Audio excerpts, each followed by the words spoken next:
ഏവർക്കും കണക്കുകളുടെ ലോകത്തേക്ക് വീണ്ടും സ്വാഗതം. ഇന്നത്തെ സെഷനിൽ നമ്മൾ എക്സ്പ്ലെയിൻ ചെയ്യാനായിട്ട് പോകുന്നത് class 10 NCERT first chapter real numbers എന്ന ചാപ്റ്ററിന്റെ പാർട്ട് 6 ആണ്. അപ്പൊ ഈ ഒരു ചാപ്റ്ററിന്റെ കഴിഞ്ഞ പാർട്ട് 5 വരെയുള്ള എല്ലാ ക്ലാസ്സുകളും നമ്മൾ അപ്ലോഡ് ചെയ്തിട്ടുണ്ട്. സോ ആ ഒരു വീഡിയോസുകളെല്ലാം കണ്ടു നോക്കാം. ഈ ഒരു ചാപ്റ്ററിന്റെ വളരെ ഇമ്പോർട്ടന്റ് ആയിട്ടുള്ള പല സെക്ഷൻസുമാണ് നമ്മൾ ആ ഒരു ക്ലാസ്സിൽ എക്സ്പ്ലെയിൻ ചെയ്തിരിക്കുന്നത്. സോ ഒരു ക്ലാസ് കണ്ടതിന് ശേഷം ഇന്നത്തെ ക്ലാസ് കാണുകയാണെന്നുണ്ടെങ്കിൽ കണ്ടിന്യൂഷൻ നഷ്ടപ്പെടാതെ തന്നെ ഇന്നത്തെ ക്ലാസ് കാണാനായിട്ട് പറ്റും. ഇന്നത്തെ ക്ലാസ്സിൽ നമ്മൾ എക്സ്പ്ലെയിൻ ചെയ്യാനായിട്ട് പോകുന്നത് 100% എക്സാമിന് ചോദിക്കും എന്ന് അത്ര ഉറപ്പ് പറയാൻ പറ്റുന്ന ഒരു സെക്ഷൻ ആണ്.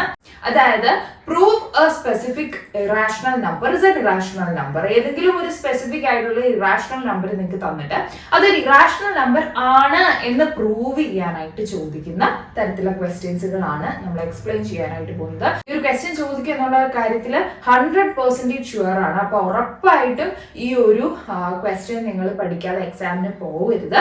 കാരണം നമുക്ക് ഈ ഒരു ടൈപ്പിൽ തന്നെ ഇപ്പൊ for example prove that √2 is an irrational number എന്നൊരു ക്വസ്റ്റ്യൻ ആണ് ഞാൻ ഇന്ന് ഇവിടെ സോൾവ് ചെയ്യാനായിട്ട് പോകുന്നത്. അപ്പൊ ഈ √2 പകരം ചിലപ്പോൾ √3 is an irrational number എന്നായിരിക്കും പ്രൂവ് ചെയ്യാൻ ചോദിക്കുന്നത്, അല്ലെങ്കിൽ √5 ആയിരിക്കും, അല്ലെങ്കിൽ √7 ആയിരിക്കും, അല്ലെങ്കിൽ √11 ആയിരിക്കും. ഓരോ ഇറാഷണൽ നമ്പർ അനുസരിച്ചും അതിൻ്റെ അകത്ത് വാല്യൂസിന് മാറ്റം വരും എന്നുള്ളതല്ലാതെ ഒരു ബേസിക് രീതിയിൽ ഈ പ്രൂഫ് നമുക്ക് അതുപോലെ തന്നെ പഠിച്ചു വെക്കാണ്. അതിനകത്ത് എന്തൊക്കെയാണ് ചേഞ്ചസ് വരുന്നത് എന്ന് മാത്രം ഒന്ന് നോക്കിയിരുന്നാൽ മതി. ഓക്കെ, അപ്പൊ വളരെ ഇമ്പോർട്ടന്റ് ആയിട്ട് ഞാൻ അത്രയും സ്ട്രെസ് ചെയ്ത് പറയാൻ കാരണം അത്രയും ഇമ്പോർട്ടന്റ് ആണ്, അത്രയും ഷുവർ ആയിട്ട് ഈ ഒരു ക്വസ്റ്റ്യൻ എക്സാമിന് വരും എന്നുള്ളത് കൊണ്ടാണ്. അപ്പൊ ഈ ഒരു സെക്ഷനിൽ നിന്ന് വളരെ ബേസിക് ആയിട്ട് നമുക്ക് ചോദിക്കാൻ പറ്റുന്നതാണ് prove √2 is an irrational number അല്ലെങ്കിൽ prove √3 is an irrational number എന്നുള്ള രീതിയിലുള്ള ക്വസ്റ്റ്യൻ. അതുപോലെ തന്നെ ഒരു എക്സ്പ്രഷൻ ആയിട്ട് വരത്തക്ക വിധത്തിൽ ഇപ്പൊ for example prove 2 + 3 √5 is an irrational number അങ്ങനെയുള്ള ക്വസ്റ്റ്യനും വരാം. അപ്പൊ ആ ഒരു ടൈപ്പിലെ ക്വസ്റ്റ്യൻ കൂടെ ഞാൻ എക്സ്പ്ലെയിൻ ചെയ്ത് തരുന്നതായിരിക്കും. അപ്പൊ നമുക്ക് ഓരോ പാർട്ട് ബൈ പാർട്ട് ആയിട്ട് ഓരോ ക്വസ്റ്റ്യൻസ് ആയിട്ട് എക്സ്പ്ലെയിൻ ചെയ്ത് വരാം. സോ ഇന്നത്തെ ക്ലാസ് നിങ്ങൾ ആദ്യമായിട്ടാണ് കാണുന്നതെങ്കിൽ നിങ്ങൾക്ക് ക്ലാസ് യൂസ്ഫുൾ ആണ് എന്ന് തോന്നിക്കഴിഞ്ഞാൽ ഉറപ്പായിട്ടും നിങ്ങളുടെ ഫ്രണ്ട്സിലേക്ക് കൂടി വീഡിയോസ് ഷെയർ ചെയ്ത് കൊടുക്കാനായിട്ട് ശ്രമിക്കാം. അതുപോലെ തന്നെ നമ്മുടെ ഓൺലൈൻ മാത്സ് ട്യൂഷൻ ക്ലാസ്സുകളുടെ കാര്യം അറിയാമായിരിക്കുമല്ലോ. നമ്മൾ ക്ലാസ് 9, 10, 11, 12 എന്നീ ക്ലാസ്സുകളിൽ സ്റ്റുഡൻസിന് വേണ്ടിയിട്ട് ലൈവ് ആയിട്ടുള്ള മാത്സ് ട്യൂഷൻ ക്ലാസ്സുകളാണ് പ്രൊവൈഡ് ചെയ്യുന്നത്. സോ അതിന്റെ ഡീറ്റെയിൽസ് കൂടുതലായിട്ട് അറിയാൻ താല്പര്യമുള്ളവർക്ക് താഴെ കാണുന്ന നമ്പറിലോ എന്റെ ഇൻസ്റ്റാഗ്രാം, ഫേസ്ബുക്ക് പേജുകളിലോ മെസ്സേജ് അയക്കാവുന്നതാണ്. സോ തുടർന്ന് ഇതുപോലത്തെ ടോപ്പിക്സ് കിട്ടുന്നതിന് വേണ്ടി ചാനൽ സബ്സ്ക്രൈബ് ചെയ്യുക. അപ്പോൾ വരുന്ന ബെല്ലൈക്കൺ കൂടി ഒന്ന് എനേബിൾ ചെയ്യുമെങ്കിൽ മാത്രമേ ഇനി ഞാൻ വീഡിയോസ് ഇടുന്ന സമയത്ത് നിങ്ങൾക്ക് അതിന്റെ നോട്ടിഫിക്കേഷൻ കിട്ടത്തുള്ളൂ. സോ അപ്പൊ നമുക്ക് ടോപ്പിക്കിലേക്ക് പോകാം.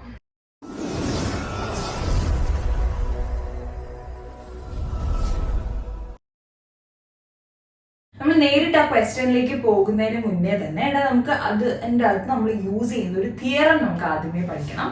സോ ആ ഒരു തിയറമാണ് ഞാൻ ബോർഡിൽ എഴുതി വെച്ചേക്കുന്നത്. ഞാൻ ഒന്ന് എക്സ്പ്ലെയിൻ ചെയ്യാം, ഒന്ന് ശ്രദ്ധിച്ചേടാം.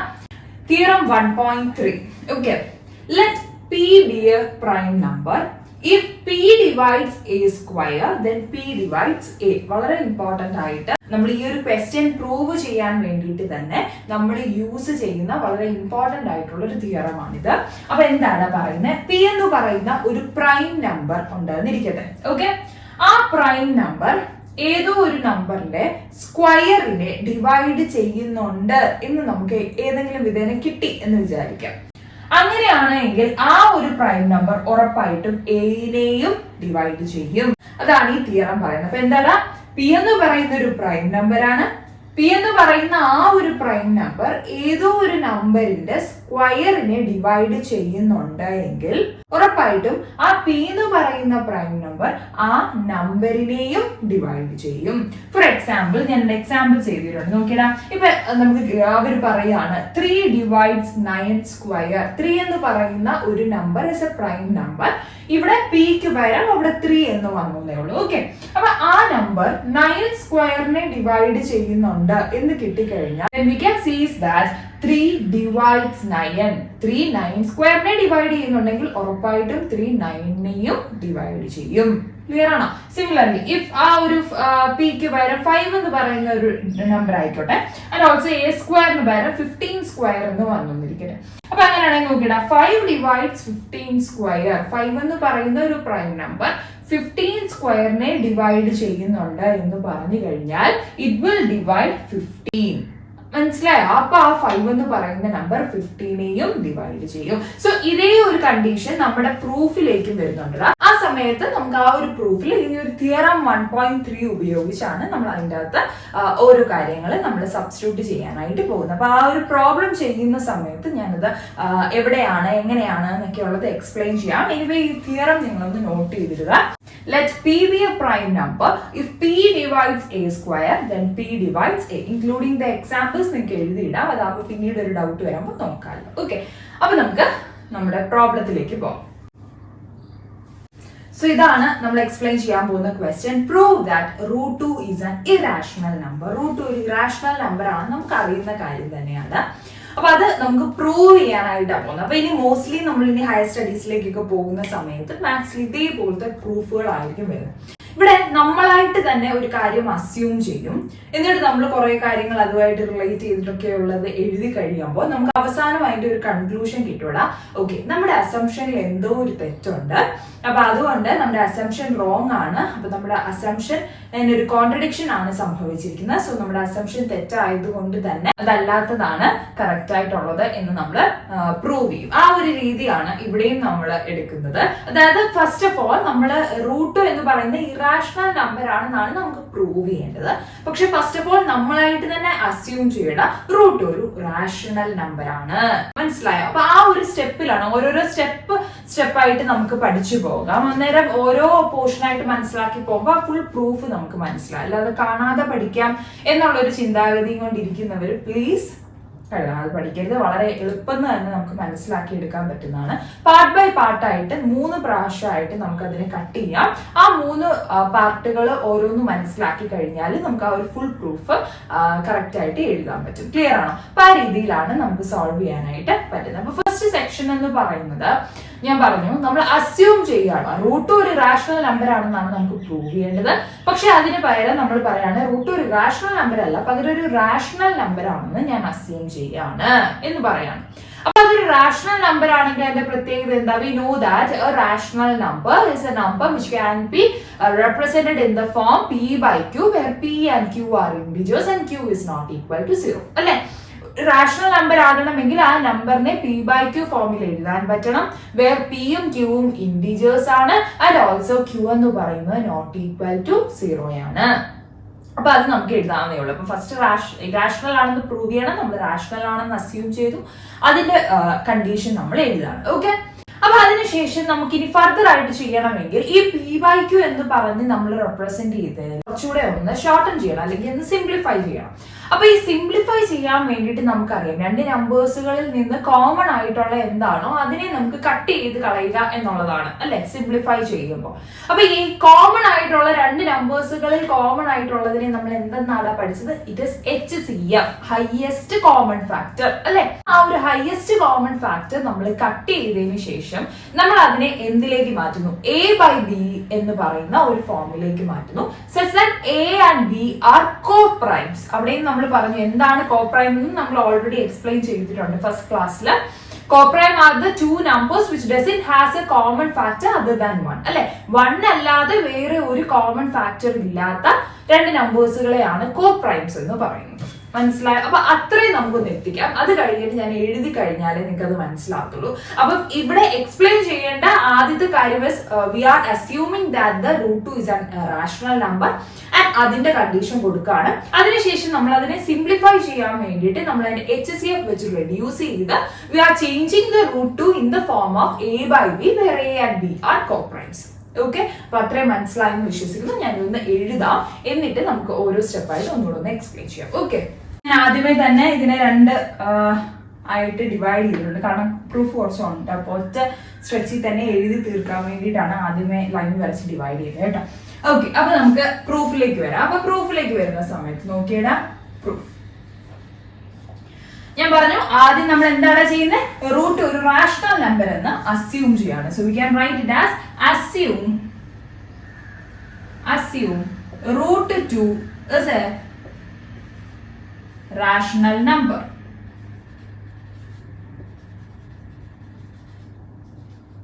ഓക്കെ, √2 ഒരു റാഷണൽ നമ്പർ ആണെന്ന് നമ്മൾ അസ്യൂം ചെയ്തു. അപ്പൊ √2 റാഷണൽ നമ്പർ ആണെങ്കിൽ എന്താണ് പ്രത്യേകത? √2 can be written in the form P by Q where P and Q are integers and Q is not equal to 0. ആണല്ലോ. ഇറാഷണൽ നമ്പർ പ്രൂവ് ചെയ്യണം, റാഷണൽ നമ്പർ അസ്യൂം ചെയ്തു, റാഷണൽ നമ്പറിന്റെ condition എഴുതി. Okay, അതിനുശേഷം ഞാൻ എന്താണ് പറഞ്ഞത്, ഇതിനെ നമ്മൾ ഒന്നുകൂടെ സിംപ്ലിഫൈ ചെയ്യാം. അപ്പൊ സിംപ്ലിഫൈ ചെയ്യാൻ വേണ്ടിയിട്ട് പിയുടെയും ക്യൂയുടെയും അതിനെ കുറച്ചുകൂടെ ഒന്ന് കട്ട് ചെയ്യണം. ആ പി ബൈ ക്യൂ ഫോം എന്ന് പറയുന്ന ആ ഫോമിനെ കുറച്ചുകൂടെ ഒന്ന് കട്ട് ചെയ്യാൻ വേണ്ടിയിട്ട് നമ്മൾ എന്ത് ചെയ്യാണ്, കട്ട് ചെയ്യുമ്പോൾ അതിന്റെ കോമൺ ഫാക്ടേഴ്സുകളെയാണ് കട്ട് ചെയ്യുന്നത്. സോ ദ കോമൺ ഫാക്ടർ എന്ന് പറയുമ്പോൾ അതിന്റെ HCF ആണ്. അപ്പൊ we are cutting throughout by HCF, അല്ലെങ്കിൽ നമ്മൾ എന്ത് ചെയ്യാണ്, റെഡ്യൂസ് ചെയ്യാണ് HCF യൂസ് ചെയ്യുക. സോ ആഫ്റ്റർ റെഡ്യൂസിങ് ബൈ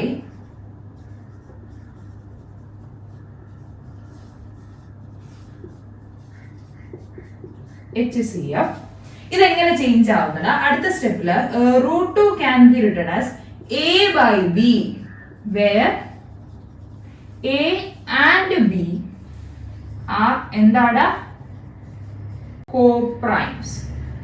മനസ്സിലായോ? എയും ബിയും കോപ്രൈംസ് ആണ് എന്ന് നമുക്ക് കിട്ടും. എയും ബിയും കോപ്രൈംസ് ആണെങ്കിൽ എന്റെ പ്രത്യേകത എന്താണ്, എക്കും ബിക്കും ഇനി 1 അല്ലാതെ വേറെ ഒരു കോമൺ ഫാക്ടർ ഇല്ല. അത് നോട്ട് ചെയ്യണം. അതിലെ നമ്മൾ സിനിമയൊക്കെ കാണുന്ന സമയത്ത് അവസാനം ക്ലൈമാക്സിലേക്ക് വരുമ്പോൾ നമ്മൾ പറയുമല്ലേ, ഈ കാര്യം ഒന്ന് നോട്ട് ചെയ്തേക്കണം. അവസാനം വരുമ്പോഴത്തേക്ക് നിങ്ങൾക്ക് അതിന്റെ ട്വിസ്റ്റ് മനസ്സിലാകും. അതേപോലെ തന്നെ ഇവിടെയും എന്താണ്, എയും ബിയും കോപ്രൈം ആണ് എന്നുള്ളതൊന്ന് നോട്ട് ചെയ്തേക്കാം. കാരണം എക്കും ബിക്കും 1 അല്ലാതെ ഒരു കോമൺ ഫാക്ടർ ഇല്ല എന്ന് നമ്മൾ ആദ്യമേ എഴുതി വെച്ചിരിക്കുകയാണ്. ഓക്കെ, അപ്പൊ അതാണ് കേസ്. ഫൈൻ. അപ്പൊ ഈ √2 is equal to A by B എന്ന സെക്ഷനെ ഞാൻ ഇനി ഒന്ന് സ്ക്വയർ ചെയ്യാണ്. അപ്പൊ സ്ക്വയർ ചെയ്യുന്നതിന്റെ √2 ഒക്കെ ഒന്ന് മാറാൻ വേണ്ടിയിട്ടാണ്. അത് മാത്രമല്ല, സ്ക്വയർ ചെയ്യുന്ന സമയത്ത് നമുക്കറിയാം ഒരു സെക്ഷനിൽ ഇപ്പൊ LHS മാത്രം അല്ലെങ്കിൽ RHS മാത്രം നമുക്ക് ചെയ്യാൻ പറ്റത്തില്ല. As it includes an equal sign, this is an equation അല്ലെ. ഒരു ഈക്വൽ സൈൻ ഇൻക്ലൂഡ് ആയത് കൊണ്ട് തന്നെ ഇതൊരു ഇക്വേഷൻ ആണ്. ഒരു ഇക്വേഷനിലേക്ക് നമ്മൾ എന്തെങ്കിലും ഒരു ഓപ്പറേഷൻ കൊടുക്കുകയാണെങ്കിൽ we have to do that throughout അല്ലെ. ആ ഒരു ഇക്വേഷനെ ത്രൂ ഔട്ട് നമ്മൾ ചെയ്യണം. അപ്പൊ സ്ക്വയറിംഗ് ബോത്ത് സൈഡ്സ്, രണ്ട് സൈഡിനെയും കൂടെ ഞാൻ സ്ക്വയർ ചെയ്യണം. Squaring on both sides, squaring both sides. ഇവിടെ എന്ത് സംഭവിക്കൂടാ, √2ന്റെയും സ്ക്വയർ എടുക്കും, A by B യുടെയും സ്ക്വയർ എടുക്കും. സോ ഞാനത് സ്ക്വയർ ചെയ്തിട്ട് അങ്ങ് എഴുതുകയാണ്. √2ന്റെ സ്ക്വയർ ഇസ് 2 ആണ്, which is equal to A യുടെ square is A square divided by B യുടെ സ്ക്വയർ ഇസ് B സ്ക്വയർ അല്ലെ. ഇങ്ങനെയാണ് കിട്ടുന്നത്. സോ അടുത്ത സ്റ്റെപ്പിൽ ഞാൻ ഈ ഡിനോമിനേറ്ററിൽ കിടക്കുന്ന ബി സ്ക്വയറിനെ ഇപ്പുറത്തേക്ക് ഒന്ന് കൊണ്ടുവരുവാണ്. So it changes as 2b square is equal to A square എന്നാണ് കിട്ടുന്നത് അല്ലെ. 2b square is equal to A square. ഇവിടെ വരെയാണ് നമ്മുടെ ഫസ്റ്റ് പാർട്ട്. നമുക്ക് ഇതിന്റെ ഇക്വേഷൻ നമ്പർ 1 എന്ന് കൊടുക്കാം. പക്ഷെ ഇതിൽ നിന്ന് നമുക്കൊരു കൺക്ലൂഷൻ എഴുതാനായിട്ടുണ്ട്. അതെന്താണെന്ന് ശ്രദ്ധിച്ചുതരാം. ഈ 2b square is equal to A square എന്ന് പറഞ്ഞാൽ എന്താ, 2 ഇൻറ്റു ഏതോ ഒരു നമ്പർ മൾട്ടിപ്ലൈ ചെയ്യുമ്പോൾ നമുക്ക് A സ്ക്വയർ കിട്ടും. അല്ലെങ്കിൽ വേറൊരു രീതിയിൽ ചിന്തിക്കാം, 2 ഇതിന്റെ ഡിനോമിനേറ്ററിൽ വന്നു കഴിഞ്ഞാൽ A square by 2 is equal to B square എന്നല്ലേ ഇടാം. അതായത് A സ്ക്വയർ എന്ന ഒരു നമ്പറിനെ 2 വെച്ച് ഡിവൈഡ് ചെയ്ത് കഴിഞ്ഞാൽ നമുക്കൊരു പെർഫെക്റ്റ് സ്ക്വയർ നമ്പർ കിട്ടും. അതിന്റെ അർത്ഥം എന്താ, A സ്ക്വയറിനെ 2 വെച്ച് നമുക്ക് ഡിവൈഡ് ചെയ്യാൻ പറ്റും. അവിടെ ഡെസിമൽ ഒന്നും വരുന്നില്ല. As it is A square term, അത് പെർഫെക്റ്റ്ലി നമുക്ക് ഡിവൈഡ് ചെയ്യാൻ പറ്റുന്ന ഒരു നമ്പർ ആണെന്ന് നമുക്ക് പറയാനായിട്ട് സാധിക്കും അല്ലെ. അപ്പൊ A സ്ക്വയറിനെ 2 വെച്ച് ഡിവൈഡ് ചെയ്യാൻ പറ്റും. സോ ദെൻ നമുക്ക് എന്ത് പറയാൻ പറ്റും, 2 ഡിവൈഡ്സ് A സ്ക്വയർ. 2 എന്ന നമ്പർ A സ്ക്വയറിനെ ഡിവൈഡ് ചെയ്യും. അതല്ലേടാ നമ്മൾ തിയറം 1.3 പഠിച്ചത്. 2 എന്ന് പറയുന്ന that is A prime number. അങ്ങനെ ഒരു പ്രൈം നമ്പർ ഒരു സ്ക്വയർ ടേമിനെ ഡിവൈഡ് ചെയ്ത് കഴിഞ്ഞാൽ ആ ഒരു പ്രൈം നമ്പർ ആ നമ്പറിനെയും ഡിവൈഡ് ചെയ്യും. So we can say that from this equation we can say that 2 divides A square, therefore 2 divides A. മനസ്സിലായോ? അതുകൊണ്ട് 2 എന്ന് പറയുന്നത് എനെയും ഡിവൈഡ് ചെയ്യും എന്ന് പറയാനായിട്ട് സാധിക്കും. അപ്പൊ 2 എനെ ഡിവൈഡ് ചെയ്യുന്നുണ്ടെങ്കിൽ മറ്റൊരർത്ഥം എന്താണ്, 2 is a factor of A അല്ലെ. എയുടെ ഒരു ഫാക്ടർ ആയതുകൊണ്ടല്ലേ, എയുടെ ഫാക്ടേഴ്സുകൾ കൊണ്ടല്ലേ എ ഡിവൈഡ് ചെയ്യാൻ പറ്റുന്നത്. അപ്പൊ 2 എനെ ഡിവൈഡ് ചെയ്യാൻ പറ്റുന്നുണ്ടെങ്കിൽ 2 is a factor of A. അപ്പൊ അത്രയും ക്ലിയർ ആയിട്ട് മനസ്സിലായോടാ? ഇതാണ് നമ്മുടെ ഫസ്റ്റ് പാർട്ട് എന്ന് പറയുന്നത്. അപ്പൊ ഫസ്റ്റ് പാർട്ട് ഒന്ന് ശ്രദ്ധിച്ചേടാ. We are assuming root 2 is a rational number. Then root 2 is equal to p by q, where p and q are integers and q is not equal to 0. After reducing by the HCF, it turns as root 2 is equal to a by b, where a and b are co-primes. That means it doesn't has a common factor other than 1. So then we are squaring on both sides. So it will changes as 2 equal to a square by b square. 2 is equal to a square by b square. Cross multiply ആണ്. It changes as 2b square is equal to a square. From this equation, ഈ ഇതിനെ നമ്മളൊന്ന് not ചെയ്തോണോടാ. ഇതിനെയാണ് നമ്മൾ equation number 1 എന്ന് പറഞ്ഞ് represent ചെയ്തിരിക്കുന്നത്. And from this equation, we concluded as 2 divides a square and 2 divides a. അത് by using theorem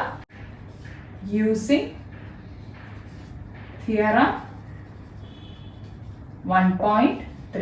ഒന്നുകിൽ നിങ്ങൾക്ക് ഇങ്ങനെ ഡിനോട്ട് ചെയ്യാം, അല്ലെങ്കിൽ 1.3 എന്താണെന്നും കൂടെ ഒന്ന് മെൻഷൻ ചെയ്ത് കഴിഞ്ഞാൽ ഇപ്പൊ ബൈ യൂസിങ് തിയറം 1.3 എന്നിട്ട് താഴെ ഒന്ന് എഴുതുക. If p divides a square, p is a prime number, then p divides a. ഒന്ന് എഴുതിയാൽ അത് കുറച്ചുകൂടെ നല്ലതായിരിക്കും. കാരണം ഒന്നോ രണ്ടോ ക്വസ്റ്റിന് ഇതിൻ്റെ അകത്ത് ഈ ഒരു പ്രൂഫ് തരത്തിലേ ചോദിക്കത്തുള്ളൂ. അപ്പൊ ആ എഴുതുന്ന നല്ല വൃത്തിക്ക് എഴുതിയാൽ നന്നായിരിക്കും, അല്ലെങ്കിൽ ഇങ്ങനെ എഴുതിയാൽ മതിയുടെ ബൈ യൂസിങ് തിയറം 1.3. ഓക്കെ, അപ്പൊ ഇത്രയാണ് ഫസ്റ്റ് പാർട്ട്. അപ്പൊ ഫസ്റ്റ് പാർട്ടിൽ എങ്ങനെ എന്തൊക്കെയാണ് അസംഷൻ ഉണ്ട്, അതുപോലെ നമ്മൾ റിഡക്ഷൻ സംഭവിച്ചു, അത് കഴിഞ്ഞ് നമ്മൾ സ്ക്വയർ ചെയ്ത് ഒരു കൺക്ലൂഷനിലെത്തി. ഓക്കെ, ഇനി ആ പാർട്ട് ഞാൻ അവിടെ നിന്നു. ഇനി ഞാൻ ഇപ്പോഴേ ആ പാർട്ട് എടുക്കുന്നില്ല. നമുക്ക് സെക്കൻഡ് പാർട്ടിലേക്ക് വരാം. സെക്കൻഡ് പാർട്ടിലേക്ക് ഇവിടെ വന്ന് അവസാനിച്ചതിൽ നിന്നാണ് നമ്മൾ സെക്കൻഡ് പാർട്ടിലേക്ക് വരുന്നത്. അപ്പൊ അത് മറന്നു പോകത്തില്ല. ഇതിൽ നിന്നാണ് അടുത്തതിലേക്ക് വരുന്നത് എന്ന് ഓർക്കണം. കാണാതെ പഠിക്കാനുള്ളതല്ല. മനസ്സിലാക്കുമ്പോൾ നമ്മളിവിടെ സ്റ്റോപ്പ് ചെയ്തു, ആ ഫസ്റ്റ് പാർട്ട് തീർന്നു. ഓക്കെ, ഒരു ആശ്വാസമായി. അപ്പൊ അത് കഴിഞ്ഞു. അടുത്തതെന്ന് പറയുന്നത് ഇതിൽ നിന്നാണ് നമ്മൾ അടുത്തത് സ്റ്റാർട്ട് ചെയ്യുന്നത്. Okay, 2 divides a. What do you mean by 2 divides a? 2 a നെ ഡിവൈഡ് ചെയ്യുന്നുണ്ട്. അതായത് ഞാൻ മുമ്പ് പറഞ്ഞ പോലെ 2 is a factor of a എന്ന് നമുക്ക് പറയാനായിട്ട് സാധിക്കും. സോ അപ്പം 2 എന്ന് പറയുന്ന എയുടെ ഫാക്ടർ ആണെങ്കിൽ അതിന്റെ പ്രത്യേകത എന്താണ്? 2 into ഏതോ ഒരു നമ്പർ ചെയ്യുമ്പോഴാണ് a കിട്ടുന്നത്, അല്ലെ? ഇപ്പൊ ഫോർ എക്സാമ്പിൾ നമ്മളിപ്പോ 2 എയുടെ ഒരു ഫാക്ടർ ആണെന്ന് പറഞ്ഞു കഴിഞ്ഞാൽ അതിന്റെ അർത്ഥം എന്താണ്? a ഡിവൈഡഡ് ബൈ 2 ചെയ്യുമ്പോൾ നമുക്ക് ഏതോ ഒരു വാല്യൂ കിട്ടും, അല്ലെ? അതായത് ഏതോ ഒരു പെർഫെക്റ്റ് നമ്പർ കിട്ടും, അല്ലെങ്കിൽ 2 എന്ന് പറയുന്നത് a ഡിവൈഡ് ചെയ്യുന്നുണ്ട് എന്ന് പറയുമ്പോൾ ഇവിടെ ഒരു പെർഫെക്റ്റ് നമ്പർ നമുക്ക് കിട്ടും എന്നാണ് അതിന്റെ അർത്ഥം. ആ പെർഫെക്റ്റ് നമ്പറിനെ ഞാൻ it can be any of the integer, അതിനെ ഞാൻ c എന്നൊരു ലെറ്റർ കൊടുത്തു കഴിഞ്ഞാൽ ഇതിൽ നിന്ന് എനിക്ക് മനസ്സിലാവും a is equal to 2c, അല്ലെ? ഇതിനിപ്പം ഞാൻ മനസ്സിലാക്കി എടുക്കാൻ വേണ്ടിട്ട് പറയുന്നതാണ്. ഇത് ഓർത്തില്ലെങ്കിലും ഇങ്ങനെ ഓർക്കുക. 2 into ഏതോ ഒരു നമ്പർ ചെയ്യുമ്പോഴാണ് അപ്പൊ a കിട്ടുന്നത്, അല്ലെ? അങ്ങനെയല്ലേ വരുന്നത്. അപ്പൊ അതാണ് കേസ്. മനസ്സിലായോ? അപ്പൊ ഈ ഒരു ഇക്വേഷൻ നമുക്ക് എടുക്കാം. ഇതെങ്ങനെയാ വന്നതെന്ന് ഇപ്പൊ ഡീറ്റെയിൽ ആയിട്ട് മനസ്സിലായല്ലോ. Where c is some integer, അത് ഏതെങ്കിലും ഒരു ഇന്റിജർ ആയിക്കോട്ടെ, നോ ഇഷ്യൂ, ഇന്റിജർ ആകണം എന്നേ ഉള്ളൂ. അപ്പൊ a divided by 2 equal to c, where c is some integers, therefore a is equal to 2c എന്ന് നമുക്ക് പറയാനായിട്ട് സാധിക്കും. അപ്പൊ ഈ കണ്ടീഷൻ ആണ് നമ്മൾ ഇതിലേക്ക് അടുത്ത പാർട്ടിന്റെ സ്റ്റാർട്ടിങ്. അത് വന്നിരിക്കുന്നത് 2 divides a എന്ന് പറയുന്ന ഒരു കണ്ടീഷൻ നമുക്ക് കിട്ടിയേക്കുന്നത് കൊണ്ടാണ്. ക്ലിയർ ആണല്ലോ? സോ നമുക്ക് എങ്ങനെ എഴുതാടാ? 2c is equal to a, അല്ലെ? 2 divides a ആണ്, a equal to 2c ഞാൻ തിരിച്ചെഴുതിയേ ഉള്ളൂ. 2c is equal to a തിരിച്ചെഴുതിയാലും കുഴപ്പമൊന്നുമില്ലടാ. അതൊന്നും ഒരുപോലെ വരാൻ വേണ്ടിയിട്ട് എഴുതിയേ ഉള്ളൂ. അതിപ്പോ എന്തുകൊണ്ട് എഴുതിയെന്നുള്ളത് നിങ്ങൾക്ക് ഇപ്പൊ മനസ്സിലാവും. 2c is equal to a എന്ന് എഴുതി. എടാ, വീണ്ടും സ്ക്വയറിംഗ് ഓൺ ബോത്ത് സൈഡ്സ്, രണ്ട് സൈഡിനെയും ഞാൻ ഒന്ന് സ്ക്വയർ ചെയ്യാം. സോ സ്ക്വയറിംഗ് ബോത്ത് സൈഡ്സ്,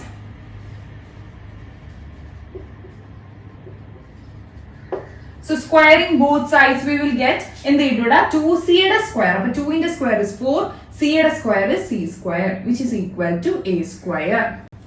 മനസ്സിലായോ? 4c square which is equal to a square. ഇനി ഒന്ന് നോക്കിയടാ, ഈ 4c square is equal to a square is taken as equation number 2. ഇതിന് ഞാൻ ഇക്വേഷൻ നമ്പർ 2 എന്ന് കൊടുത്തു എന്ന് വിചാരിക്കാം. So please check equation number 1 and equation number 2. ഒന്നാമത്തെ ഇക്വേഷനും രണ്ടാമത്തെ ഇക്വേഷനോടെ ഒന്ന് ചെക്ക് ചെയ്ത് നോക്കി. എന്തെങ്കിലും ഒരു കാര്യം നിങ്ങൾക്ക് കാണാൻ പറ്റുന്നുണ്ടോ? നോക്കിയടാ, രണ്ടെണ്ണത്തിന്റെയും ഒരു സൈഡ് a സ്ക്വയർ ആണ്, അടുത്ത സൈഡിനാണ് വ്യത്യാസം. That is 2b square and 4c square, അല്ലെ? അപ്പൊ അന്നേരം നമുക്ക് എന്ത് ചെയ്യാൻ പറ്റും? രണ്ടെണ്ണത്തിന്റെയും രണ്ട് സൈഡുകൾ എന്താണ്? a സ്ക്വയർ എന്നാണ് കിടക്കുന്നത്. അപ്പൊ നമ്മൾ പഠിച്ചിട്ടുണ്ട് രണ്ട് ഇക്വേഷനിൽ LHSകൾ തമ്മിൽ ഈക്വൽ ആണെങ്കിൽ RHSകൾ തമ്മിൽ ഈക്വൽ ആയിരിക്കും. ആൻഡ് ഓൾസോ RHSകൾ തമ്മിൽ ഈക്വൽ വന്നാൽ LHSകൾ തമ്മിൽ ഈക്വൽ ആയിരിക്കും. അപ്പൊ ഈ കേസിൽ RHSകളാണ് ഈക്വൽ വന്നേക്കുക. അപ്പൊ ഇവിടെ ഞാൻ അതുകൊണ്ടാണ് ഇത് തിരിച്ചെഴുതിയത്. ഇപ്പൊ ഈ ഇക്വേഷനിൽ A ഇപ്പുറത്തെ സൈഡിൽ കിടക്കുന്നത് കൊണ്ടാണ് ഇവിടെയും ഞാൻ എഴുതിയപ്പോ A ഇപ്പുറത്തെ സൈഡിൽ തന്നെ എഴുതിയത്. പക്ഷെ നിങ്ങൾ തിരിച്ചെഴുതിയാലും കുഴപ്പമൊന്നുമില്ല കേട്ടോ. ഇപ്പൊ x is equal to y എന്ന് എഴുതുന്നതിന് പകരം y is equal to x എന്ന് എഴുതിയാലും കുഴപ്പമില്ല. നമ്മുടെ ആവശ്യാനുസരണം അങ്ങോട്ടോ ഇങ്ങോട്ടോ മാറ്റാം. ഓക്കെ, ശ്രദ്ധിച്ചേടാ. അപ്പൊ അടുത്തത് ഇത്രയാണ് സെക്കൻഡ് പാർട്ട് വരുന്നത്. ഇതിന്റെ അകത്തുനിന്ന് ഇപ്പൊ നമുക്ക് ഇക്വേഷൻ 1 കിട്ടി, ഇക്വേഷൻ 2 കിട്ടി. So we are analysing equation 1 and equation 2. നമ്മൾ ഇക്വേഷൻ 1 ഉം ഇക്വേഷൻ 2 അനലൈസ് ചെയ്തിട്ട് നമുക്ക് അതിൽ നിന്ന് മനസ്സിലായി ഫ്രം 1 and 2 നമുക്ക് എന്ത് മനസ്സിലായടാ, ഈ രണ്ടെണ്ണത്തിന്റെയും RHSകൾ ഈക്വൽ ആയിട്ടാണ്. therefore the LHS has to be equal. LHS ഉം ഈക്വൽ ആയിട്ടേ വരാൻ പറ്റത്തുള്ളൂ. സോ അതിൽ നമുക്ക് എന്ത് എഴുതാടാ, ഈ ഒരു 4c² is equal to 2b² എന്ന് എഴുതാനായിട്ട് പറ്റും. ഓക്കെ, അതായത് അല്ലെങ്കിൽ ഇങ്ങനെ ചിന്തിക്കാം, 4c² is equal to a² എന്നാണ്. a² ഈക്വൽ ടു b² ആണ്. അപ്പൊ a² പകരം 2b² എന്ന് സബ്സ്റ്റിറ്റ്യൂട്ട് ചെയ്തു. ഇങ്ങനെ വേണമെങ്കിലും ചിന്തിക്കാം, ഒരു കുഴപ്പമില്ല. എനിവേ RHSകൾ തമ്മിൽ ഈക്വൽ ആയതുകൊണ്ട് LHSകളും ഈക്വൽ ആണ്. ക്ലിയർ ആണോ? അപ്പൊ നമുക്ക് കിട്ടിയടാ 4c² is equal to 2b² ആണ്. ഇവിടെ നോക്കിയടാ, ഇവിടെ 4ഉം ഇവിടെ 2ഉം രണ്ടും 2ന്റെ മൾട്ടിപ്പിൾ ആണ്. അപ്പൊ അതിനെ നമുക്ക് ഒന്നുകൂടെ ചെറുതാക്കാം. സോ അതിന് വേണ്ടിയിട്ട് നേരത്തെ പറഞ്ഞ പോലെ തന്നെ ഈ ഇക്വേഷനെ ത്രൂ ഔട്ട് നമുക്ക് 2 വെച്ചിട്ടൊന്ന് ഡിവൈഡ് ചെയ്യാം. സോ ദെൻ ഇവിടെ ഡിവൈഡ് ചെയ്യുമ്പോൾ 4ഉം 2ഉം ക്യാൻസൽ ആയി പോയിട്ട് മുകളിൽ ഒരു 2c² വരും, വിച്ച് ഇസ് ഈക്വൽ ടു ഇവിടുത്തെ 2ഉം 2ഉം ക്യാൻസൽ ആയി പോയിട്ട് ബാക്കി b² വരത്തും. ഓക്കെ, ഇനി ഈ ഇക്വേഷൻ ഒന്ന് നോക്കിയിടാ. 2c² is equal to b². ഇവിടെ ചെയ്ത പോലെ തന്നെ 2b² is equal to a² എന്ന് കിട്ടിയ പോലെ തന്നെ ഇവിടെ 2c² is equal to b². That means 2 into ഒരു നമ്പർ ചെയ്യുമ്പോഴാണ് b² കിട്ടുന്നത്. അതായത് 2 എന്ന് പറയുന്നത് b² ഡിവൈഡ് ചെയ്യുന്നുണ്ട്. മുമ്പ് എഴുതിയ പോലെ തന്നെ വേണമെങ്കിൽ എഴുതാം. b² 2 എന്ന് കിട്ടിക്കഴിഞ്ഞാൽ it is equal to c² ആണ്. b² ഒരു 2 വെച്ച് ഡിവൈഡ് ചെയ്ത് കഴിഞ്ഞാൽ നമുക്കൊരു പെർഫെക്റ്റ് ആയിട്ടുള്ള സ്ക്വയർ നമ്പർ കിട്ടുന്നുണ്ട്. therefore നമുക്ക് പറയാൻ പറ്റും 2 divides b². so again by theorem 1.3, as 2 is a prime number, 2 divides b². we can say is that 2 divides b. clear ആണോ? so from this equation we can write it as endada 2 divides b². therefore 2 divides b². therefore നമുക്ക് എന്ത് പറയടാ, 2 divides b. അല്ലേ? 2 അതുകൊണ്ട് b നെയും divide ചെയ്യുന്നുണ്ട്. Clear ആണോ? അപ്പൊ ഇനി ഒന്ന് നോക്കിയടാ, 2 divides a and 2 divides b. 2 a നെയും ഡിവൈഡ് ചെയ്യുന്നുണ്ട്, 2 b നെയും ഡിവൈഡ് ചെയ്യുന്നുണ്ട്. അതിന്റെ അർത്ഥം എന്താടാ, 2 a നെ ഡിവൈഡ് ചെയ്യുന്നുണ്ട് എന്ന് പറഞ്ഞു കഴിഞ്ഞാൽ നമുക്ക് തിരിച്ചു പറയാം a യുടെ ഒരു ഫാക്ടർ ആണ് 2, അല്ലെ? അതുപോലെ തന്നെ 2 b നെ ഡിവൈഡ് ചെയ്യുന്നുണ്ട് എന്ന് പറഞ്ഞു കഴിഞ്ഞാൽ നമുക്ക് തിരിച്ചെന്ത് പറയാം, b യുടെ ഒരു ഫാക്ടർ ആണ് 2. അപ്പോ a യുടെയും b യുടെയും ഒരു ഫാക്ടർ ആണ് 2. ആ ഒരു ട്വിസ്റ്റ് ഞാൻ ഓർത്തു വെക്കാൻ പറഞ്ഞില്ലേ. എന്തായിരുന്നു നമ്മൾ നേരത്തെ പറഞ്ഞു വെച്ചിരുന്നത്, എക്കും ബിക്കും 1 അല്ലാതെ വേറെ ഒരു ഫാക്ടർ ഇല്ല. That means a and b are co-primes. പക്ഷേ ചെയ്തു വന്നപ്പോൾ നമുക്ക് എന്ത് കിട്ടി, എക്ക് 2 എന്ന് പറയുന്ന ഒരു ഫാക്ടർ ഉണ്ട്, ബിക്ക് 2 എന്ന് പറയുന്ന ഒരു ഫാക്ടർ ഉണ്ട്. So we can say that for a and b has a common factor 2 other than 1 അല്ലാതെ 2 എന്ന് പറയുന്ന വേറൊരു ഫാക്ടർ കൂടെ ഉണ്ട്. അപ്പോ നമ്മൾ a and b are co-primes എന്ന് പറഞ്ഞെടുത്ത് ഒരു മിസ്റ്റേക്ക് വന്നില്ലേടാ. co-prime ആണെങ്കിൽ 1 മാത്രമേ ആകാൻ പാടുള്ളൂ, പക്ഷെ ഇവിടെ 2ഉം വന്നിട്ടുണ്ട്. therefore we can say that a യും b യും co-primes അല്ലടാ, കാരണം അതിന് 2 എന്ന് പറയുന്ന ഒരു ഫാക്ടർ കൂടെ വരുന്നുണ്ട്. സോ നമ്മൾ ഈ അസംഷൻ ഇങ്ങനെ എടുത്തു കഴിഞ്ഞാൽ ഉറപ്പായിട്ടും ഈ രീതിയിലേ വരത്തുള്ളൂ. അപ്പൊ എവിടെയാണ് തെറ്റ്, നമ്മൾ അസ്യൂം ചെയ്തതേ തെറ്റാണ്. സോ ദെൻ നമ്മുടെ അസംഷൻ എന്താണ്, √2 എന്ന് പറയുന്ന ഒരു റാഷണൽ നമ്പർ ആണ്. അപ്പൊ അത് അസംഷൻ തെറ്റാണ്. therefore നമുക്ക് പറയാം നമ്മുടെ അസംഷൻ തെറ്റാ. we arrived at a contradiction. therefore √2 is an irrational number. Clear ആണോ? അപ്പൊ ഇവിടെയും ഇതൊന്ന് എഴുതിയേക്കണേടാ. ബൈ യൂസിങ് തിയറം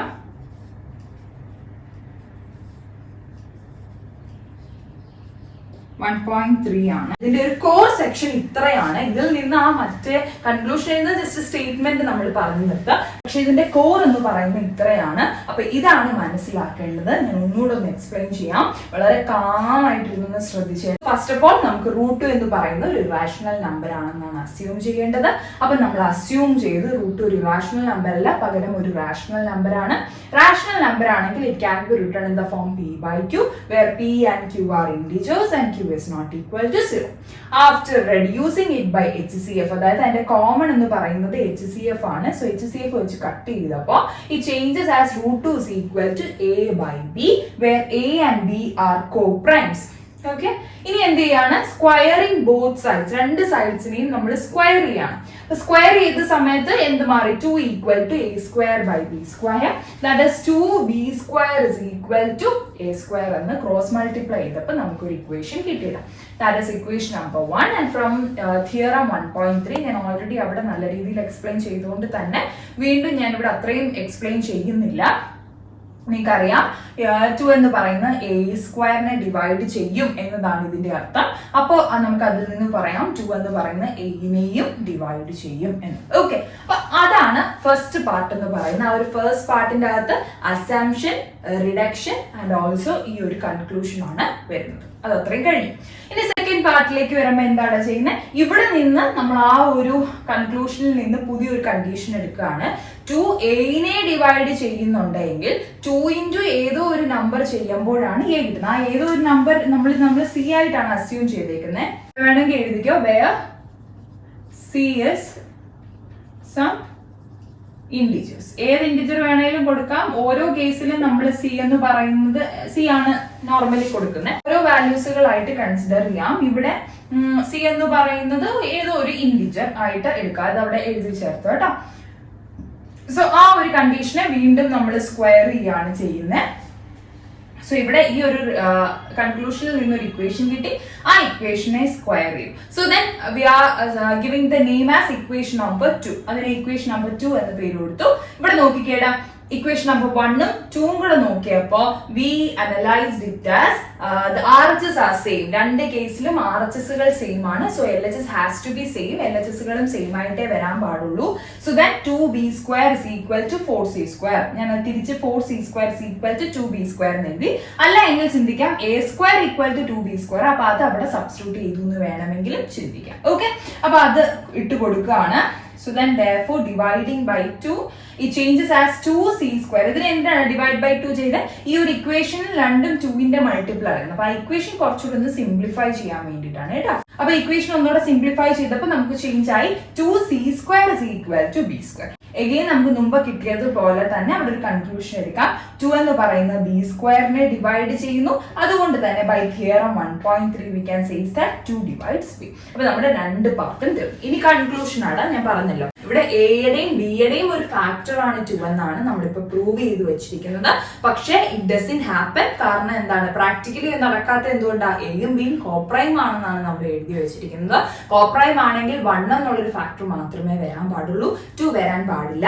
സോ അതുകൊണ്ട് തന്നെ എന്തെന്ന് പറയാൻ പറ്റും നമുക്ക് അടുത്ത സ്റ്റെപ്പിലേക്ക്. 2 എന്ന് പറയുന്നത് ഈ എയുടെയും ബിയുടെയും ഫാക്ടർ ആയിട്ടാണ് നമ്മൾ സോൾവ് ചെയ്തപ്പോൾ കിട്ടിയത്. Therefore നമ്മുടെ അസംഷൻ തെറ്റാണ്. We arrived at a contradiction. So we come at a conclusion that √2 is not a rational number whereas √2 is an irrational number. Clear ആണോ? അപ്പൊ കൺക്ലൂഷൻ ജസ്റ്റ് ഒന്ന് എഴുതാം. ഇവിടെ ഈ ഒരു 2 divides a ഈ ഒരു ഇക്വേഷനിൽ ഇതിന് നമുക്ക് വേണമെങ്കിൽ ഇക്വേഷൻ നമ്പർ 3 എന്നും ഇതിന് വേണമെങ്കിൽ ഇക്വേഷൻ നമ്പർ 4 എന്നും കൊടുക്കാം. സോ ഈ രണ്ട് ഇക്വേഷനിൽ നിന്നാണ് ഞാൻ പറഞ്ഞല്ലോ നമുക്ക് മനസ്സിലാകുന്നത് 2 എന്ന് പറയുന്നത് ഒരു factor of a and b ആണെന്ന് മനസ്സിലാവും. അപ്പൊ നമുക്ക് എഴുതാം from 3 and 4 we get and the 2 is a factor of a and b. This is a contradiction to the fact that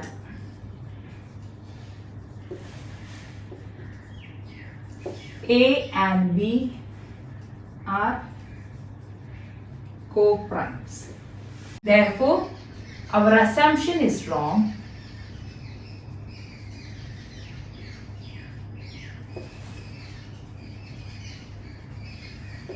Therefore √2 is an irrational number. Hence proved.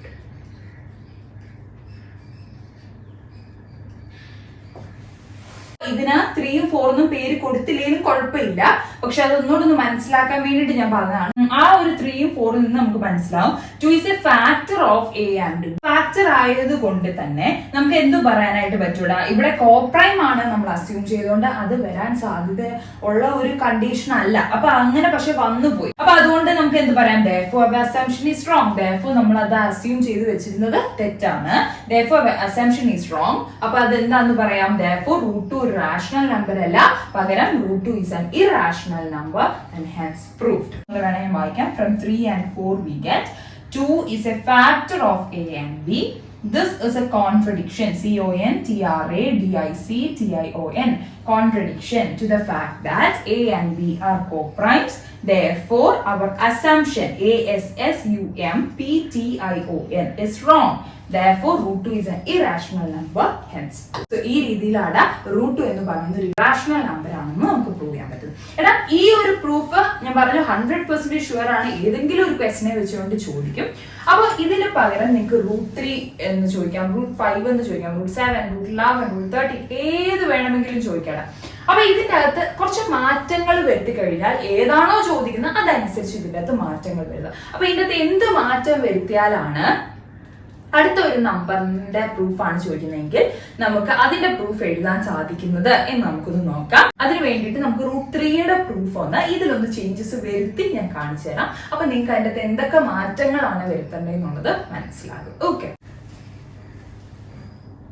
So ഞാൻ അടുത്തത് നിങ്ങളുടെ മുന്നിൽ വെച്ചിട്ട് തന്നെയാണ് ചേഞ്ചസ് വരുത്തുന്നത്. നോക്കിയടാ, ഞാൻ ഈ ഒരു ക്വസ്റ്റ്യൻ മാറ്റി നമ്മളോട് ഫോർ എക്സാമ്പിൾ 2ന് പകരം 3 ആണ് പ്രൂവ് ചെയ്യാൻ ചോദിക്കുന്നതെന്ന് വിചാരിക്കാം. Prove that √3 is an irrational number. അപ്പൊ എന്തൊക്കെ മാറ്റം വരുത്താം, assume √2 is a rational number എന്നാണ് ചോദിച്ചിരിക്കുന്നത്. സോ അതിന്റെ അത് നമുക്ക് ചേഞ്ച് വരുത്തി √3 is a rational number എന്ന് അസ്യൂം ചെയ്യാം. അങ്ങനെയാണെങ്കിൽ √2ന് പകരം √3 can be represented in the form p/q where p and q are integers and q is not equal to 0. Okay, അടുത്ത after reducing by HCF this p/q is changes as √3 is equal to A/B. Clear ആണോ? Where A and B are co-primes. Then squaring both sides ചെയ്യുമ്പോൾ √3യുടെ square എടുക്കുമ്പോൾ ഇവിടെ എന്തായിട്ട് മാറും, 3 ആയിട്ട് മാറും, is equal to A²/B². കഴിഞ്ഞില്ലേടാ, സെയിം കാര്യം തന്നെയാണ്, ചേഞ്ചസ് മാത്രം വരുത്തിയാൽ മതി. ഇവിടെ എന്ത് ചെയ്തു, √3 ഒരു റാഷണൽ നമ്പർ ആണെന്ന് അസ്യൂം ചെയ്തു, √3 is equal to p/q ആണ്, HCF വെച്ച് റെഡ്യൂസ് ചെയ്തപ്പോൾ it is changes as A/B, അതിന്റെ സ്ക്വയർ എടുത്തു. ഓക്കെ, അപ്പൊ ഇതിനെ ക്രോസ് മൾട്ടിപ്ലൈ ചെയ്യുമ്പോൾ അവിടെ എന്ത് മാറ്റം വരും, 2 മാറിയിട്ട് അവിടെ 3b² is equal to a² എന്ന് വരുന്നു. എന്ത് പറയാടാ, 3 divides a², so 3 divides a. Clear ആണോ? അങ്ങനെയാണെങ്കിൽ 3 into ഏതോ ഒരു നമ്പർ ചെയ്യുമ്പോഴാണ് a കിട്ടുന്നത്. സോ 3c എന്ന് എഴുതാം. Okay, squaring both sides. അപ്പൊ 3യുടെ സ്ക്വയർ എടുക്കുമ്പോൾ ഇവിടെ എത്ര വരും അതാണൊന്ന് ശ്രദ്ധിക്കേണ്ടത്. ഇവിടെ എത്ര വരും, 9 വരുന്നു. കണ്ട, 2 വന്നത് കൊണ്ടാണ് 2ന്റെ സ്ക്വയർ എടുത്തപ്പോൾ 4 വന്നത്. ഇവിടെ 3 വന്നതുകൊണ്ട് 3യുടെ സ്ക്വയർ എടുക്കുമ്പോൾ 9 വരുന്നു. സോ പുതിയ ഇക്വേഷൻ നമുക്ക് കിട്ടി, 9c² is equal to a² is equation number 2. Similarly equation 1ഉം 2ഉം നോക്കിക്കഴിഞ്ഞാൽ രണ്ടിടത്തും RHS a² എന്ന് തന്നെയാണ് കിടക്കുന്നത്. LHSലാണ് മാറ്റം വന്നിരിക്കുന്നത്. സോ നമുക്ക് എന്ത് പറയാം, 9c² is equal to 3b² എന്ന് പറയാൻ പറ്റും അല്ലേ. 9c² is equal to 3b², അല്ലെങ്കിൽ ഈ a² പകരം 3b² എന്നുള്ള സബ്സ്റ്റിറ്റ്യൂട്ട് ചെയ്തതാണ് എന്ന് ചിന്തിച്ചാലും മതി. സോ ഇതിന്റെ എങ്ങനെ മാറിയിടാം, 9c² is equal to 3b² എന്ന് വന്നു. സോ ദെൻ നമുക്ക് ഇവിടെ ഇതിന്റെ അകത്ത് 2 വെച്ചാണോ ഡിവൈഡ് ചെയ്യാൻ പറ്റുന്നതല്ല, 9ഉം 3 എന്നും പറയുന്നത് 3യുടെ multiple, we can divide it by 3 വെച്ചിട്ട് നമുക്ക് ഡിവൈഡ് ചെയ്യാം. അങ്ങനെ ഡിവൈഡ് ചെയ്യുമ്പോൾ ഇവിടെ എന്ത് മാറ്റം വരും, 9 divided by 3 is 3 and 3 divided by 3 is 1. അതങ്ങനെ തന്നെ കിടന്നുണ്ട്. അപ്പൊ 3c² is equal to b² എന്നാണ് വരുന്നത്. സോ അതിൽ നിന്ന് നമുക്ക് എന്ത് പറയാടാ, 3 divides b² and 3 divides b. Clear ആണോ? അപ്പൊ നമുക്ക് ഫൈനൽ കൺക്ലൂഷൻ എന്ത് പറയാം, 3 is a factor of 2 അല്ല, 3 is a factor of A and B. This is a contradiction to the fact that A and B are co-primes. Therefore, our assumption is wrong. Therefore, √2 ന് പകരം √3 is an irrational number ആണെന്ന് നമുക്ക് prove ചെയ്ത് കിട്ടും. Clear ആണോ? അപ്പൊ എന്തൊക്കെയാണ് മാറ്റം വരുത്തിയത്? 2 വന്നിടത്തെല്ലാം നമ്മൾ 3 എന്ന് പറഞ്ഞ് റീപ്ലേസ് ചെയ്തു. ഇനി ഇവിടെ ഒന്ന് ശ്രദ്ധിക്കണം, 3c സ്ക്വയർ എടുക്കുമ്പോൾ 3 സ്ക്വയർ എടുക്കുന്നതാണ് 9 വന്നേക്കുന്നത്. അപ്പൊ അത് ഇക്വേറ്റ് ചെയ്യുമ്പോൾ 3 വെച്ചിട്ട് വേണം ഡിവൈഡ് ചെയ്യാൻ. സോ സിംപ്ലിഫൈ ആയിപ്പോയി, ബാക്കി കണ്ടീഷൻസ് എല്ലാം സിമിലർ ആണ്. മനസ്സിലായി? ഒന്നുകൂടെ ഒന്ന് എക്സ്പ്ലെയിൻ ചെയ്യാം, നോക്കിയിടാം. Prove √3 is an irrational number. Assume √3 is a rational number. √3 is equal to p by q, where p and q are integers and q is not equal to 0. After reducing by HCF, it changes as √3 is equal to a by b, where a and b are co-primes. Squaring on both sides. 3 is equal to a square by b square. So 3 into b square is equal to a square. Just cross multiply ചെയ്യുകയാണ്, ആ ഒരു രീതിയിൽ കിട്ടും. Therefore 3 divides a square. 3 divides a. 3 എന്ന് പറഞ്ഞാൽ അപ്പോൾ അവിടെ എന്ത് പറയാം, a square by 3 ചെയ്തപ്പോഴാണ് b square കിട്ടുന്നത്. So we can say that 3 എന്ന് പറയുന്നത് a square നെ ഡിവൈഡ് ചെയ്യും. അതുകൊണ്ട് 3 എന്ന് പറയുന്നത് a നെയും ഡിവൈഡ് ചെയ്യും. ബൈ തിയറം 1.3 നമുക്ക് പറയാനായിട്ട് സാധിക്കും. ഓക്കെ, 3 എന്ന് പറയുന്ന a നെ ഡിവൈഡ് ചെയ്യുന്നുണ്ടെങ്കിൽ നമുക്ക് പറയാം 3 ഇൻറ്റു മറ്റേതോ ഒരു നമ്പർ is equal to. അതുകൊണ്ടാണ് സം ഇൻഡിജേഴ്സ് എഴുതിയത്, കാരണം 2ന്റെ കേസിൽ വരുന്ന c ആയിരിക്കത്തില്ല ഇവിടുത്തെ കേസിൽ വരുന്നത്. So 3c is equal to a എന്ന് കിട്ടുന്നു. Again we are squaring on both sides. It changes as 9c square is equal to a square, named as equation number 2. So from 1 and 2 we can say that when the RHS are same, therefore LHS has to be equal. Therefore എന്ത് വരും, 9c square is equal to 3b square എന്ന് വരും. Both are the multiple of 3 ആയിട്ടാണ് വന്നിരിക്കുന്നത്. Therefore we are reducing അല്ലെങ്കിൽ we are dividing throughout by 3. അപ്പൊ അതെങ്ങനെ മാറുക, 3c square is equal to b square. Basic calculation just ഒരു basic logic ഉപയോഗിച്ചാൽ തന്നെ നമുക്ക് എഴുതാവുന്നതേ ഉള്ളൂ. സോ ദെൻ നമുക്ക് എന്ത് പറയാം, 3 divides b square, 3 divides b. പിന്നെ ബാക്കി കൺക്ലൂഷൻ ഒക്കെ സെയിം തന്നെയാണ്. 3 ആണ് എയുടെയും ബിയുടെയും കോമൺ ഫാക്ടർ ആയിട്ട് വരുന്നത്. Therefore √3 is an irrational. Okay, ഇതേ രീതിയിൽ തന്നെ നിങ്ങളോട് √5 ചോദിച്ചു കഴിഞ്ഞാൽ ഇതിന്റെ അകത്ത് മാറ്റം വരുത്താം. √11, √7, √17, √13 ഏത് വേണമെങ്കിലും ചോദിച്ചാലും ഇതിന്റെ അകത്ത് ഇങ്ങനെ ചേഞ്ച് വരുത്തി നമുക്ക് എക്സ്പ്ലെയിൻ ചെയ്യാം. ബേസിക് കാര്യങ്ങളെല്ലാം ചെയ്യുന്നത് സിമിലർ ആണ്, പക്ഷെ അതിന്റെ അകത്ത് ആ ഒരു നമ്പർ ന്യൂമറിക്കൽസിൽ വരുന്ന മാറ്റമാണ്, അത് നമുക്ക് തന്നെ മാറ്റാനുള്ളൂ. പിന്നെ ഒരു കാര്യം, ഇപ്പൊ ഇതിന്റെ അകത്ത് ഞാൻ ബോർഡിൽ എഴുതുവായതുകൊണ്ട് തന്നെ എനിക്ക് റബ്ബ് ചെയ്തിട്ട് കറക്റ്റ് ചെയ്താൽ മതി. പക്ഷെ നിങ്ങൾ എഴുതുന്ന സമയത്ത് √2ന്റെ പ്രൂഫ് ഒരു പ്രാവശ്യം എഴുതുക, √3ന്റെ പ്രൂഫ് അതേപോലെ തന്നെ വീണ്ടും അടുത്ത ക്വസ്റ്റ്യൻ ആയിട്ട് എഴുതുക. Prove √3 is a rational number, എന്നിട്ട് വീണ്ടും അടുത്ത ഒരു ക്വസ്റ്റ്യൻ ആയിട്ട് തന്നെ എഴുതണം. അതേപോലെ തന്നെ ഏതൊരു നമ്പറാണ് ചോദിക്കുന്നതെങ്കിലും ഇതേ രീതിയിൽ തന്നെ അതിൻ്റെ അകത്ത് മാറ്റം വരുത്തി പുതിയൊരു പ്രൂഫ് ആയിട്ടാണ്, അല്ലാതെ എഴുതിയതിൻ്റെ അകത്ത് വെട്ടി എഴുതാൻ പറ്റത്തില്ലല്ലോ. ബോർഡിലാകുമ്പോൾ എനിക്കത് ചെയ്യാം, പക്ഷെ നിങ്ങളാകുമ്പോൾ ഓരോ ക്വസ്റ്റ്യൻ ആയിട്ട് തന്നെ എഴുതാം. ഓക്കെ, ഫോർ എക്സാമ്പിൾ ഞാനൊരു √11 ആണ് പ്രൂവ് ചെയ്യുന്നതെന്ന് ചോദിക്കുമ്പോൾ അപ്പൊ ഇവിടെ എന്ത് മാറ്റം വരും, ഇവിടെ 11c is equal to a എന്നാണ് വരുന്നതെങ്കിൽ റൂട്ട് എടുക്കുന്ന സ്ക്വയർ എടുക്കുന്ന സമയത്ത് ഇവിടെ 121c square is equal to a square എന്ന് വരുന്നു. അപ്പൊ ഇവിടെ 121 is equal to 11b square എന്ന് വരും. So then it is divided by 11. Therefore 11c square is equal to b square. 11b divides b square. 11 divides b. അങ്ങനെ വരുന്നത് കേട്ടോ. അപ്പൊ അതിൻ്റെ അകത്ത് ഏതാണോ നമ്പർ കൊടുക്കുന്നത് അതനുസരിച്ച് മാറ്റങ്ങൾ സംഭവിക്കാം. അപ്പോൾ ഞാനൊരു ഹോംവർക്ക് ആയിട്ട് തന്നെ തരാണ്. ഞാൻ ജസ്റ്റ് √11ന്റെ കേസ് വരുവാണെങ്കിൽ ഇതിൻ്റെ അകത്ത് എങ്ങനെയാണ് മാറ്റങ്ങൾ വരുന്നത്, ഇവിടെ എല്ലാം മാറ്റം വരും, 3ക്കകത്ത് പകരം എല്ലാം മാറ്റം വരും. പക്ഷെ ഈ ഏരിയയിലുള്ള ഈ ഒരു ബേസിക് കാൽക്കുലേഷൻ ഒന്ന് ശ്രദ്ധിച്ചാൽ മതി. അപ്പൊ അതിനു വേണ്ടിയിട്ടാണ് പറഞ്ഞിരുന്നത്. എല്ലാവർക്കും ഈ ഒരു പ്രൂഫ് മനസ്സിലായെന്ന് വിശ്വസിക്കുന്നു. ഞാൻ ഈ ടൈപ്പിലെ കുറച്ച് നമ്പേഴ്സുകളുടെ ഹോംവർക്ക് കൂടെ തരാം. അപ്പൊ ഈ √2ന്റെയും √3യുടെയും എഴുതിയിട്ട് ഞാൻ ഹോംവർക്ക് പറയുന്ന ആ ഒരു കുറച്ച് നമ്പേഴ്സുകളുടെ ഇതുപോലത്തെ ഏത് നമ്പേഴ്സുകളുടെ വേണമെങ്കിലും നിങ്ങൾക്ക് എഴുതി നോക്കാം. ഇത് 100% ഷുവർ ആയിട്ടുള്ള ഒരു ക്വസ്റ്റ്യൻ ആണ്. അപ്പൊ അതുകൊണ്ട് ഫുൾ മാർക്ക് വാങ്ങാൻ പറ്റുന്ന ക്വസ്റ്റ്യനുമാണ്. ഇത് അതേപോലെ തന്നെ മനസ്സിലാക്കി പഠിക്കുക, കാണാതെ പഠിക്കാൻ ശ്രമിക്കരുത്, മനസ്സിലാക്കി പഠിക്കാനായിട്ട് ശ്രമിക്കുക. അപ്പൊ ഇതാണ് √3യുടെ പ്രൂഫ്. സോ ഇത് എഴുതിയിട്ട് നമുക്ക് ഹോംവർക്ക് ക്വസ്റ്റ്യൻ കൂടെ നോക്കാം. 4 ക്വസ്റ്റ്യൻസുകളാണ് ഹോംവർക്ക് എഴുതിയിരിക്കുന്നത്. Proof √5 is a rational number, prove √7 is a rational number, prove √11 is a rational number, prove √13 is a rational number. അങ്ങനെ 4 ക്വസ്റ്റ്യൻസുകളാണ് ഹോംവർക്ക് എഴുതിയിരിക്കുന്നത്. നമ്മൾ ഓൾറെഡി ക്ലാസ്സിൻ്റെ അകത്ത് √2ഉം √3യും സെപ്പറേറ്റ്ലി എഴുതാൻ ഞാൻ പറഞ്ഞിട്ടുണ്ടായിരുന്നു. അത് കൂടാതെ ഈ 4 കൂടി എഴുതുക. ഇതുപോലെ ഏത് നമ്പേഴ്സ് വേണമെങ്കിലും റാഷണൽ നമ്പേഴ്സിന്റെ റീപ്ലേസ് ചെയ്ത് ചോദിച്ചാലും ഈ രീതിയിൽ തന്നെ അതിൻ്റെ അകത്ത് കുറച്ച് ചേഞ്ചസ് വരുത്തി എഴുതാൻ പറ്റും. അപ്പൊ ഇന്നത്തെ സെഷനിൽ ഈ ഒരു എക്സ്പ്ലെയിൻ ചെയ്ത ക്വസ്റ്റ്യൻ വളരെ ഇമ്പോർട്ടന്റ് ആണ്. ആ ഒരു ഇമ്പോർട്ടൻസ് കൊടുത്തു തന്നെ പഠിക്കാം. നിങ്ങൾക്ക് എല്ലാവർക്കും അത് മനസ്സിലായി എന്ന് വിശ്വസിക്കുന്നു. എന്റെ മാക്സിമം ഞാൻ ഇട്ടിട്ടാണ് എക്സ്പ്ലെയിൻ ചെയ്തത്. എല്ലാവർക്കും മനസ്സിലായി എന്ന് വിശ്വസിക്കുന്നു. അപ്പോൾ ക്ലാസ് യൂസ്ഫുൾ ആണ് എന്ന് തോന്നിക്കഴിഞ്ഞാൽ, നിങ്ങൾക്ക് അത് നല്ല രീതിയിൽ മനസ്സിലായി കഴിഞ്ഞാൽ ഉറപ്പായിട്ടും ഈ ക്ലാസ് ലൈക്ക് ചെയ്യാനായിട്ടും നിങ്ങളുടെ ഫ്രണ്ട്സിലേക്ക് കൂടി വീഡിയോസ് ഒന്ന് ഷെയർ ചെയ്ത് കൊടുക്കാനായിട്ട് ശ്രമിക്കാം. ഓൺലൈൻ മാത്സ് ലൈവ് ക്ലാസ്സുകളിലേക്ക് ജോയിൻ ചെയ്യാൻ താല്പര്യമുള്ള 9, 10, 11, 12 എന്നീ ക്ലാസ്സുകളിലെ സ്റ്റുഡൻസിന് താഴെ കാണുന്ന ഫോൺ നമ്പറിലോ അല്ലെങ്കിൽ എൻ്റെ ഇൻസ്റ്റാഗ്രാം ഫേസ്ബുക്ക് പേജുകളിലോ മെസ്സേജ് ചെയ്യാവുന്നതാണ്. നമ്മൾ ലൈവ് ക്ലാസ്സുകളായിരിക്കും. റെഗുലർ ക്ലാസ്സുകളിൽ റെഗുലർ പോർഷൻസ് നമ്മൾ കവർ ചെയ്യുന്നതാണ്. Including work sheets, assignments, regular assessments, revision എല്ലാം ഇൻക്ലൂഡഡ് ആണ്. ഇൻക്ലൂഡിംഗ് റെക്കോർഡഡ് ക്ലാസ്സുകളാണ് നമ്മൾ പ്രൊവൈഡ് ചെയ്യുന്നത്. ഡൗട്ട്സുകൾ അപ്പോൾ തന്നെ നമ്മൾ ലൈവായിട്ട് തന്നെ ക്ലാരിഫൈ ചെയ്തിട്ടാണ് നമ്മുടെ പോർഷൻസ് കവർ ആയി പോകുന്നത്. സോ ആർക്കെങ്കിലും ഇൻട്രസ്റ്റ് ഉണ്ടെന്നുണ്ടെങ്കിൽ താഴെ കാണുന്ന വാട്സ്ആപ്പ് നമ്പറിലോ എൻ്റെ ഇൻസ്റ്റാഗ്രാം ഫേസ്ബുക്ക് പേജുകളിലോ മെസ്സേജ് അയക്കാവുന്നതാണ്. അതുപോലെ തന്നെ എന്തെങ്കിലും ഡൗട്ട്സ് ഉണ്ടെങ്കിലോ നിങ്ങളുടെ അടുത്തൊരു സെക്ഷൻ ഏതാണ്, നിങ്ങൾക്ക് ക്ലാസ്സുകൾ ആവശ്യമായിട്ടുണ്ടെങ്കിലോ നിങ്ങളുടെ അഭിപ്രായങ്ങളൊക്കെ തന്നെ താഴെ കാണുന്ന കമന്റ് സെക്ഷനിലോ അല്ലെങ്കിൽ എൻ്റെ ഇൻസ്റ്റാഗ്രാം ഫേസ്ബുക്ക് പേജുകളിലോ നിങ്ങൾക്ക് മെസ്സേജ് അയക്കാവുന്നതാണ്. തുടർന്ന് ഇതുപോലത്തെ വീഡിയോസ് കിട്ടുന്നതിന് വേണ്ടി ചാനൽ സബ്സ്ക്രൈബ് ചെയ്യുക. വരുന്ന ബെല്ലൈക്കൺ കൂടി എനേബിൾ ചെയ്യുമെങ്കിൽ മാത്രമേ ഇനി ഞാൻ വീഡിയോസ് ഇടുന്ന സമയത്ത് നിങ്ങൾക്ക് നോട്ടിഫിക്കേഷൻ കിട്ടത്തുള്ളൂ. അപ്പോൾ നമുക്ക് ഇതിന്റെ ബാക്കി സെഷൻസുമായിട്ട് നെക്സ്റ്റ് ക്ലാസ്സിൽ കാണാം. Till then, take care and bye.